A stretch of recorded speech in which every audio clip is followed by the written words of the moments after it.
Waouh, quand je viens de voir sur mon logiciel d'enregistrement que j'avais l'affiche encore de Trap, ah, ça fait très très longtemps que j'ai pas tourné une critique là, hein.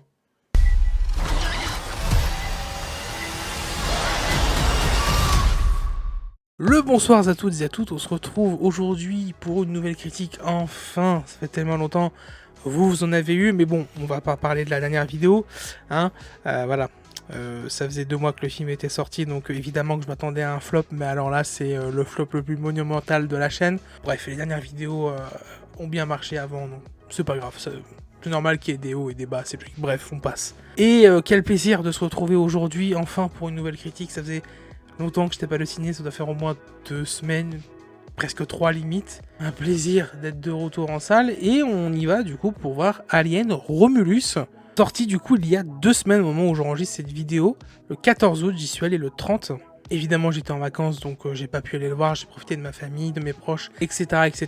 Donc j'avais pas que ça à foutre d'aller en salle. Mais en tout cas voilà, un plaisir de retrouver la salle, et bah parce que c'était bien, hein. Franchement c'était bien qu'on mette les choses au clair direct par rapport à Alien. J'ai jamais vu aucun Alien, sauf le tout premier que j'ai rattrapé il y a pas longtemps, histoire de pas être hyper inconnu quand même au délire Alien.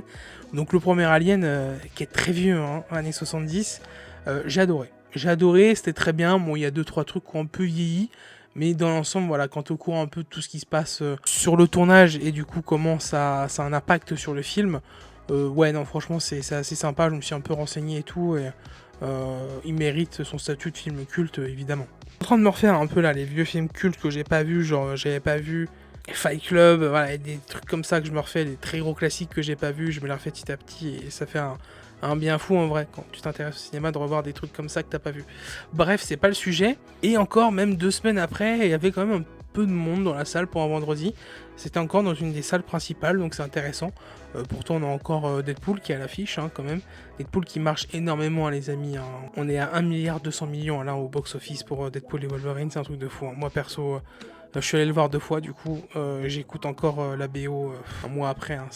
C'est une vraie dinguerie, et tant mieux que ça marche comme ça. Trap, du coup, dernière critique que j'avais fait, au niveau du box-office, ça va. Après, les avis sont mitigés, les critiques sont pas toujours unanimes, des gens qui aiment, des gens qui aiment pas. Bon, voilà, c'est Night Shyamalan, on aime ou on n'aime pas.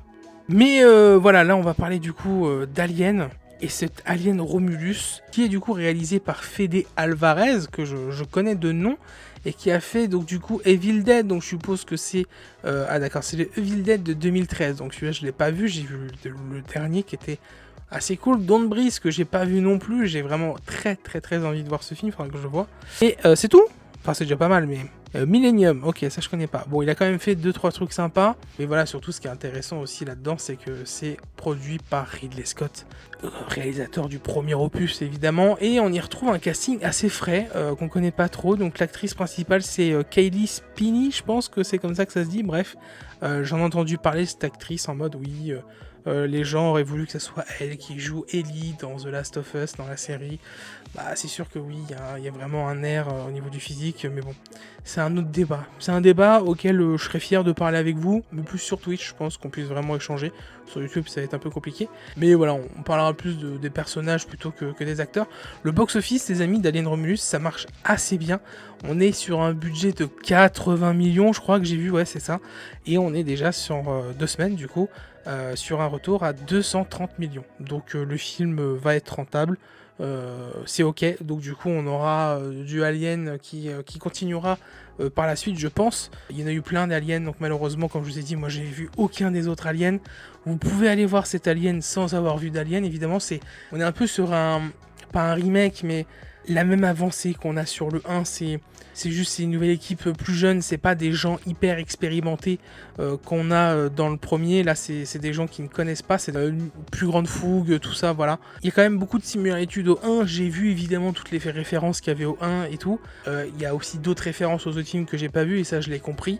Que c'était des refs aux anciens films, et que bah, du coup, vu que j'ai beaucoup aimé ce premier Alien et que j'ai aussi pas mal aimé cet Alien Romulus, je vais m'intéresser du coup à cette saga Alien, parce que de base, je vous le redis, moi je suis pas du tout fan de tout ce qui est horreur et tout, mais voilà, le côté science-fiction, le lore qui est autour de tout ça et tout, m'intéresse pas mal. Donc ouais, faudra que je me fasse la suite de tout ça. Donc je trouve ça quand même assez intéressant.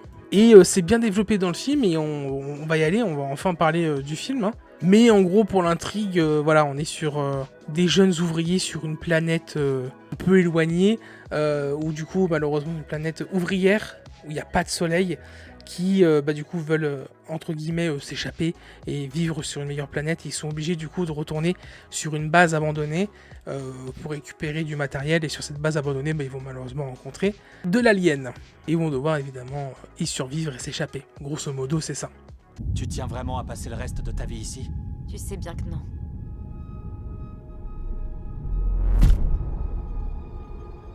Alors c'est notre seule chance de partir. Et on va directement commencer par l'image, par la photographie, que j'ai trouvé très bonne. C'est un des points forts du film, dans le sens où c'est beau, déjà, en termes de qualité. On a de belles images. Ce qui est surtout excessivement beau dans le film, c'est les plans qu'on a dans l'espace. On est sur une planète, vous savez, comme Saturne, là, où on a un anneau autour, un anneau d'astéroïdes. Et même, on a vu qu'ils vivent sur une planète où il n'y a pas de soleil. Pas des gros spoils que je vous dis, évidemment. Il y aura une grosse partie spoil à la fin. On est sur la partie no spoil, ne vous inquiétez pas. Vu qu'on est sur une planète, du coup, il n'y a pas de soleil. Voilà, la première fois où il s'évèle au-dessus de la planète et qu'on voit le soleil, il y a une scène magnifique. Quand on voit la planète avec l'anneau tout autour, les vaisseaux, c'est magnifique. On a 2-3 autres scènes, plus vers la fin, où on voit aussi d'autres plans différents. La planète avec l'anneau, avec la base spatiale et leurs vaisseaux. Enfin, franchement, c'est hyper beau. Il y a vraiment des plans qui sont magnifiques. Genre, vraiment, j'étais assez impressionné. Ça avait un peu... C'était assez beau, un peu comme Dune. Bon, Dune, c'est hyper contemplatif, mais il y avait un côté un peu majestueux, un peu... Je vais pas dire religieux, parce que religieux, c'est vraiment axé sur Dune, mais majestueux, c'est le bon mot. C'est beau. Il y a un côté, je trouve, interstellar. Voilà, c'est vraiment ce que je voulais vous dire. En termes de plans d'espace, il y a certains plans qui me font beaucoup penser à Interstellar. C'est très très beau en termes de plans d'espace. Ce que j'ai beaucoup apprécié aussi, c'est qu'au niveau des vaisseaux spatiaux qui sont utilisés dans l'ensemble, peu importe lesquels, je retrouve ce côté un peu à l'ancienne, hein, un peu ce côté maquette. Je trouve que, en fait, même si la majorité s'est fait en effets spéciaux, je trouve que c'est très palpable, je trouve que ça fait pas moche. Si on prend un exemple évidemment classique, Star Wars de science-fiction, voilà, il y a des moments, il y a des plans de vaisseaux, voilà, on voit que c'est du full CGI et c'est moche. C'est pas le cas pour ce Alien, c'est pas le cas pour ce Alien, et je trouve ça vraiment très beau. On a évidemment aussi un ou deux plans CGI qui sont pas beaux, qui sont pas bien faits. On a le retour d'un autre personnage d'autres opus que je ne spoilerai pas ici évidemment. On en parlera en partie spoil, mais qui est terriblement moche, mais surtout sur les premiers plans, à vomir, genre vraiment premier degré. Désastre de revoir cet acteur-là, du coup, comme ça, franchement, c'était horrible, j'ai vraiment pas du tout aimé. Et on a surtout, voilà, une révélation de nouveaux personnages, pareil, on en parlera à la fin, qui est monstrueusement incroyable. Voilà, je pense que c'est le bon mot, mais on en reparlera. Mais voilà, en tout cas, voilà, il y a quelques belles couleurs, on est souvent axé sur le rouge. Il y a aussi un moment bien axé sur le bleu. Mais voilà, en tout cas, c'est un beau film. Clairement, c'est un beau film. Ça révolutionne rien, mais il y a de l'idée et il y a quelques plans qui sont vraiment magnifiques. Deuxième point, on parle de la musique. La musique était sympathique. La musique était bien. Voilà la phrase principale qu'on nous a vendue du coup en marketing pour ce film, c'est que dans l'espace, personne ne vous entend crier. Et on a ce jeu qui est très accentué du coup là-dessus, où dès qu'on a des plans qui se passent dans le vaisseau, on entend un peu tout, et dès qu'on a des plans qui se passent en dehors des vaisseaux, donc dans l'espace, il y a un silence monstre, évidemment, on est dans l'espace, donc il n'y a pas de bruit, dans l'espace. Bon, des fois ils trichent un peu, hein, bon, c'est du cinéma, donc on n'a pas le choix, pour que l'immersion soit totale, il faut un peu tricher des fois. Il y a une musique que j'ai vraiment beaucoup kiffé à un moment, on y mêle un peu ce côté musique space opéra, horreur qu'on a aussi de base dans le premier Alien qu'on trouve un peu là-dedans, mais il y a un moment on la mélange aussi avec un côté un peu plus moderne, et j'ai beaucoup aimé ce passage-là. Et voilà, la BO, rien de notable, c'était pas mémorable, mais voilà, c'est pas ce que je retiendrai du film, mais c'était pas non plus désastreux, il y a eu quand même 2-3 trucs sympas.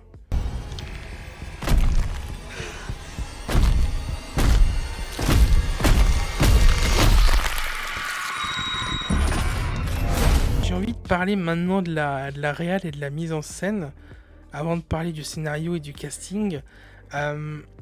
parce que j'aimerais rebondir un peu sur ce que je disais par rapport à l'image, où on retrouve aussi ce côté assez ancien. Quand je vous disais, voilà, on a l'impression que c'est des maquettes et tout.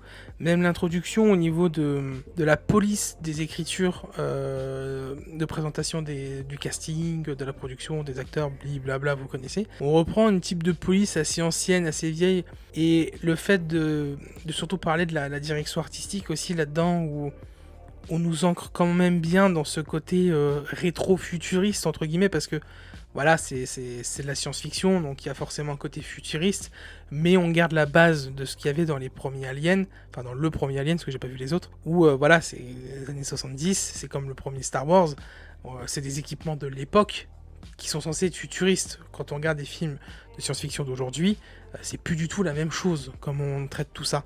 Mais, je sais pas, il y a un côté... on garde ce côté ancien, mais ça passe hyper bien aujourd'hui. Avec la qualité et la technique qu'on a aujourd'hui, je trouve que Fede Alvarez a vraiment bien fait son taf, parce que on garde ce côté ancien, rétro-futuriste du coup de l'époque, en termes de tout ce qui, voilà, les boutons de navigation, comment sont faits même les engins quand ils sont sur la planète, la façon dont ils vivent et tout. Mais on a aussi ce côté moderne des personnages un peu, je trouve. Et je trouve que les deux collent vachement bien et que c'est assez bien fait là-dedans. Donc ça, c'est un des gros points positifs que je voulais aborder là-dessus, pour rebondir un peu sur ce que je disais. Et alors, des plans de caméra, j'ai pas le souvenir de trucs de fou. C'est très bien filmé dans l'ensemble, hein. C'est vraiment une très bonne mise en scène. Fede Alvarez fait vraiment bien le taf. Les moments d'horreur, il y a 2-3 jumpscares, mais c'est sans plus. Le seul truc que je reprocherais réellement et vraiment à la mise en scène, c'est que on a des acteurs un peu inconnus au bataillon. Ça, je vais directement rebondir sur le côté casting en même temps. Mais je trouve que la mise en scène ne permet pas à certains acteurs de briller. Par exemple, et là je vais rebondir du coup sur le casting.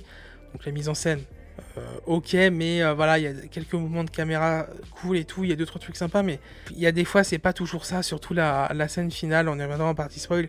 Mais c'est dommage qu'il y a un moment où c'est très mal filmé. Sinon, le reste du temps, voilà, c'est bien filmé. Il y a de très beaux plans, comme je disais au début, par rapport à l'image et à la photo.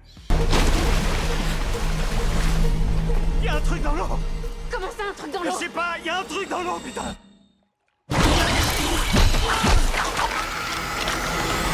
Voilà, et on a quand même l'actrice principale, je vais en parler maintenant, que je trouve très bien, qui je pense a du potentiel et tout.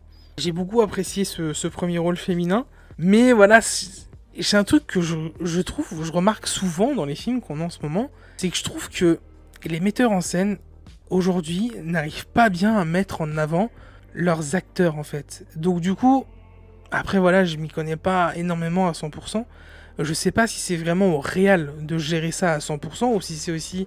à la direction du casting, je m'y connais pas trop encore là-dedans, mais parce que le réal a un rôle quand même très important, et je trouve qu'ils ont vraiment du mal aujourd'hui à mettre en avant leurs rôles principaux, surtout quand c'est des petits nouveaux. Je sais pas, je vais parler de... Je sais pas pourquoi j'ai La La Land qui me revient. Alors, on parle de Ryan Gosling et Emma Stone, donc bon, on parle de très grands acteurs, mais dans ce genre de film, c'est un exemple type, par exemple, on n'a pas qu'une scène où leur talent d'acting est mis en avant. C'est quasiment tout le film. Quasiment. Ils ont tous les deux 3-4 scènes où ils pètent l'écran. Et on se souvient du film, pas que par la beauté du film, par la direction artistique, la photo, la musique, nanani, nanana, mais aussi grâce à eux, grâce à leur talent d'acting. Et pour moi, si ces acteurs-là ne sont pas gérés par un réal, un bon réal, c'est compliqué. Donc, je dis pas que les acteurs sont nuls dans le film, pas du tout. Mais vu qu'en plus, c'est des acteurs qu'on connaît quasiment pas, si tu leur donnes pas de quoi exprimer leur talent, tu t'accroches moins du coup au personnage. Après, du coup, peut-être que aussi c'est des acteurs qui sont pas talentueux. C'est possible aussi. Mais voilà, c'est le plus gros point négatif pour moi au niveau de la mise en scène et du casting. Surtout, les personnages masculins sont pas du tout mis en avant, sauf un. Et c'est le seul qui est pas réellement un vrai personnage, parce qu'on le voit, c'est un androïde. On le voit dans la bande-annonce, donc je vous spoil pas. Alors lui, par contre, cet acteur, il est incroyable, parce que le but de ces androïdes, c'est d'être le plus humain possible, mais il arrive à jouer le robot, mais à quasi une perfection telle. Des mimiques, au niveau des yeux, au niveau des mouvements du corps, de la tête, du regard, même des bras et tout. Franchement, c'est peut-être pas un 10 sur 10, mais c'est le meilleur rôle, clairement, de de cet opus, et je trouve ça extrêmement intelligent, évidemment, au jour d'aujourd'hui, avec tout ce qui est développement de l'IA et de tout ce qui est un peu robotique et tout, de mettre ce genre de personnage en avant, parce que de base, il est censé être lié à l'humain, et on y reviendra en partie spoil, mais au final, au fur et à mesure du film, il y est moins, peut-être qu'à la fin ça revient, bref, je vous dis pas tout. Et incroyable, il a une scène, cette scène-là là, qu'on voit dans la bande-annonce, la scène qu'il a dans cette scène-là, elle est incroyable. Et voilà, après l'actrice principale, et puis les autres acteurs, on s'en fout un peu, on va pas trop en parler, ils font taf sans plus, voilà. Ils ont mérité leur chèque et point barre. Et voilà, après il faut évidemment qu'on parle de l'alien, du xénomorphe. C'est un plaisir pour moi d'en voir plusieurs. On le voit dans la bande-annonce aussi, c'est pas un spoil. Il n'y en a pas qu'un seul. Je ne dirais pas combien il y en a et tout. Mais on en voit plusieurs.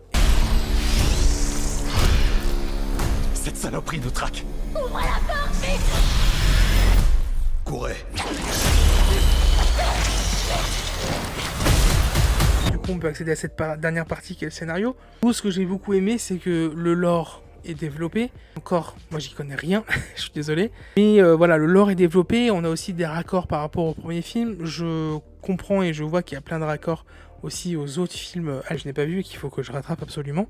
Et on a même des plans qui nous rappellent aussi beaucoup le premier. Ça, on en parlera peut-être un peu en partie spoil. Et le scénar prend son temps, on a quand même une introduction qui est parfaite pour moi au début, où on nous introduit les personnages, là où ils sont, leur objectif. Et une fois qu'ils y sont, on nous introduit vraiment le truc, où on a le temps de découvrir un peu le caractère de certains personnages, on comprend légèrement leur background pour certains, mais c'est très léger. Et après on accède évidemment à ce truc principal de quand est-ce que l'alien arrive. Et on a toute cette partie survie pendant une demi-heure qui est très cool, donc on est déjà au bout d'1h30 de film. Et voilà, au bout d'1h30, on pense que ça peut être fini, un peu comme pour le premier opus, et en fait c'est pas fini.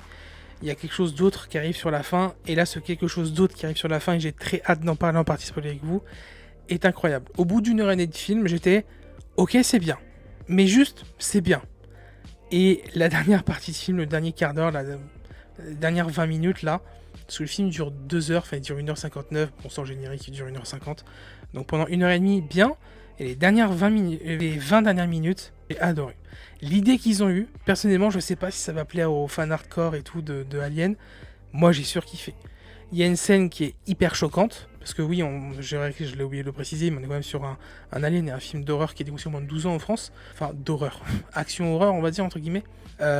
C'est un peu gore mais sans plus, franchement pendant 1h30, ça aurait pu être pire. Mais alors la scène qu'on a à la fin, ouais, c'est dégueulasse. Alors heureusement qu'on montre pas plus, mais c'est quand même vraiment pas propre, c'est vraiment dégueu.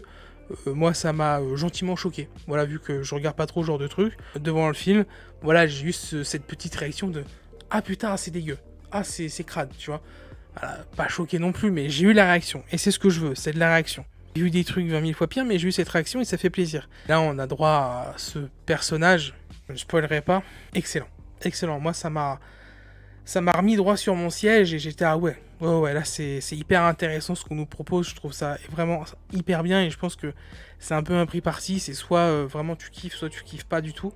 Et moi j'ai vraiment adoré. Et voilà, on finit sur une bonne fin qui est malheureusement un peu mal filmée, je trouve, assez mal éclairée aussi.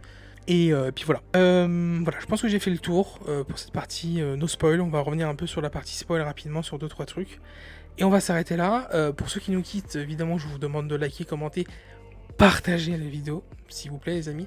On se rend pas compte, mais juste un petit like, c'est hyper important, et un commentaire, non seulement ça me fait plaisir, mais ça aide beaucoup la chaîne aussi. Vous vous rendez pas compte à quel point ça aide beaucoup la chaîne. Et voilà, pour ceux qui nous quittent maintenant, moi je vous fais des poutous, je vous dis à la semaine prochaine, et pour ceux qui sont toujours là, on continue pour la partie spoil. Let's go!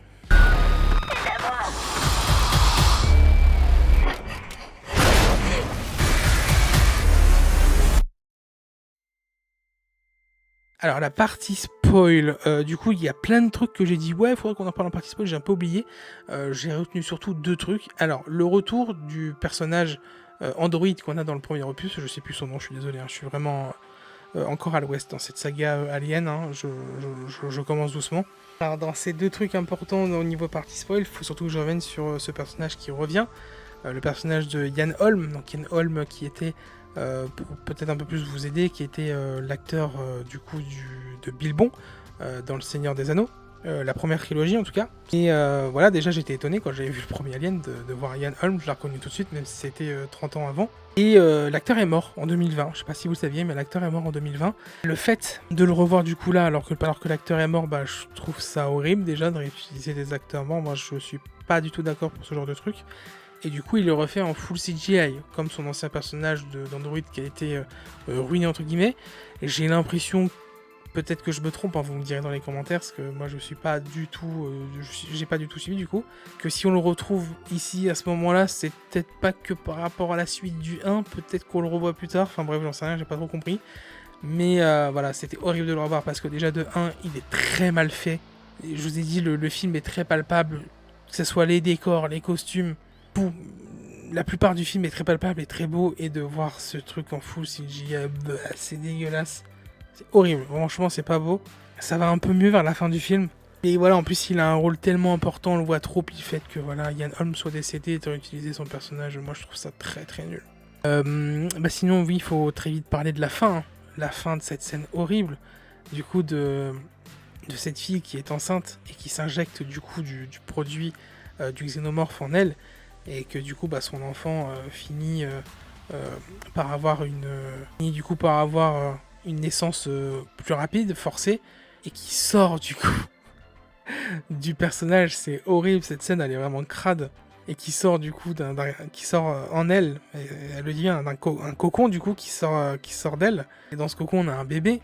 Comme le xénomorphe s'est très vite accéléré, il devient très vite très grand, et on a du coup ce personnage aliénoïde, mélange d'humain et de xénomorphe, qui est horrible. Horrible. Mais pas horrible atroce, qui va te faire des cauchemars et tout, enfin, en tout cas pas pour moi. Mais voilà, il est très grand, on dirait un peu Slenderman, il est très grand, de grands membres. Il y a des espèces de trous d'aération dans le dos, et il fait flipper. Et il bouffe sa mère. Il bouffe sa mère. Et voilà, j'ai trouvé que c'était horriblement stylé en tout cas. Et il y avait de l'idée pour s'en débarrasser, parce qu'au final, bah, la fin est extrêmement similaire au premier, hein, où on pense que c'est fini, on pense que tout va bien. Où du coup on prépare ces cubes de cryogénisation. C'est ça, hein, comme ça qu'on dit, ouais. Et voilà, se retrouve en petite tenue, comme dans le 1, on prépare tout ça, et au final, bah non, il y a encore un alien qui est là, mais cette fois, c'est pas un xénomorphe qui est ici, c'est celui qui est dans le ventre de la meuf, et elle se retrouve à devoir se battre. Donc je pense qu'il y a aussi le fait qu'elle ait cette fois-ci un lance, espèce d'extincteur de froid, alors que même si j'ai pas vu tous les aliens, je sais que le personnage principal, et Ripley, se retrouve avec un lance-flamme à un moment, même si je l'ai pas encore vu, j'ai vu des trucs évidemment. Là c'est un peu l'inverse, ça se retrouve du coup avec cet extincteur de froid entre guillemets, où elle cherche du coup la dernière personne, et comme dans le 1, voilà, elle se retrouve à être obligée à mettre une combinaison spatiale, elle se retrouve à devoir éjecter du coup le dernier monstre en orbite. Voilà, il y a beaucoup de, même plus qu'au déclin d'œil, il y a énormément de similitudes avec le premier, mais voilà, ça marche, mais par contre voilà, la scène où il est éjecté, c'est très mal filmé, on voit pas grand chose, c'est pas très bien. Voilà, le dernier climax est assez décevant d'un point de vue mise en scène, j'ai trouvé, par rapport à tout le reste, ou par rapport à tout le reste, il y avait d'assez de bonnes idées, c'était assez bien filmé, la façon dont on voyait tous les aliens, tous les xénomorphes, même la partie où c'est des espèces de petits scorpions là, qui t'attaquent le visage, comme on voit sur l'affiche principale d'ailleurs, très belle affiche principale d'ailleurs. Mais voilà, tous les xénomorphes qu'on a eu jusque-là, le fait d'en voir plusieurs aussi, je trouvais ça hyper intéressant, parce que j'en avais jamais vu plusieurs. Et cette scène de combat qu'on a, où du coup le personnage principal les dézingue tous au fusil d'assaut, sans gravité.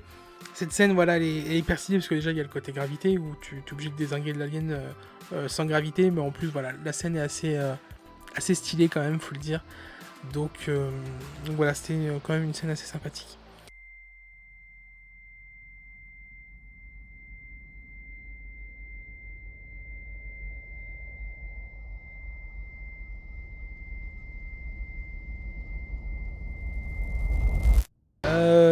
Bon Volivalou, ça fait déjà 30 minutes que je tourne cette vidéo, je pensais pas du tout que j'aurais autant de trucs à dire sur Alien, parce que de base, bah voilà, je connais pas du tout bien cet univers.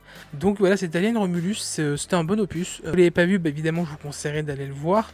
Si vous êtes un fan de la saga Alien, je suppose que vous l'avez déjà vu, donc n'hésitez pas à me donner vos avis dans les commentaires. Mais en tout cas voilà, si vous ne connaissez pas du coup cet univers Alien, je vous le recommande chaudement du coup. Je vous conseillerais quand même peut-être de voir le 1 avant d'aller voir celui-ci. Vous avez quand même pas mal de refs. Peut-être que quand je verrai les autres, je verrai que c'est important de voir les autres, mais je ne pense pas. Je pense que c'est important juste de voir le 1.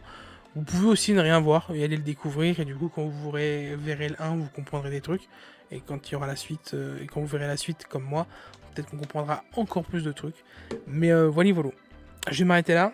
Je vous fais de très gros poutous, comme liker, commenter, partager comme d'habitude. J'espère que vous ferez bien le taf. De mon côté, moi je vous laisse là. J'ai pas du tout hâte d'aller sur cette partie montage. J'adore tourner, mais alors monter, je déteste toujours autant ça. Bref, moi je vous dis à la semaine prochaine pour une nouvelle critique. Ciao ciao.